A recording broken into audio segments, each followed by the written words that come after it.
અહીં દર્દીઓને લૂંટવાનો મેડિકલ માફિયાઓનો આખો કારસો ચાલી રહ્યો છે। ખ્યાતિ જેવી જ અન્ય હોસ્પિટલમાં પણ તપાસની માંગ થઈ છે। સિનિયર ફિઝિશિયન ડોક્ટર યોગેશ ગુપ્તાએ તંત્રને અપીલ કરી છે। કમિશનનો કારસો કરનાર સામે પગલાં લેવામાં આવે તેવી તેમણે માંગ કરી છે। લેબ એક્સરેના નામે લૂંટ મચાવવામાં આવી રહી છે, ત્યાં પણ તપાસની માંગ કરાઈ છે। માનીતી લેબ એક્સરે હાઉસ સેટિંગથી ચાલતા હોય છે। મેડિકલ અને દવાની કંપનીઓમાંથી હોસ્પિટલને કમિશન આવે છે। ભોગ બનેલા લોકો ફરિયાદ કરે તેવું ડોક્ટર યોગેશ ગુપ્તાએ કહ્યું છે। ગુજરાત અને નેશનલ મેડિકલ કાઉન્સિલને તપાસની જરૂર છે। એએમસી અને આરોગ્ય વિભાગે પણ તપાસ કરવાની જરૂર છે। આવા ઘણા ન્યૂઝ ઘણા ડૉક્ટરો પોતે પણ કહી ચૂક્યા છે। આ બધી વસ્તુઓ જે સારા ડૉક્ટરો છે જેમને લાગે છે કે આપણા સમાજની અંદર આ દૂષણ ના હોવું જોઈએ કહી ચૂક્યા છે। સો ગીવ ઓર ટેક ડેફિનેટલી આવું ચાલતું છે, એમાં કોઈ બીમત નથી।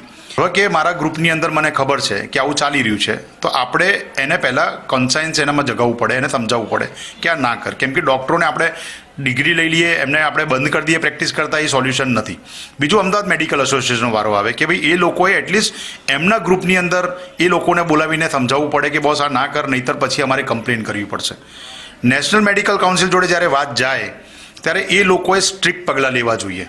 એટલે અકાઉન્ટેબિલિટી માંગી લેવી પડશે આ ત્રણેય જોડે।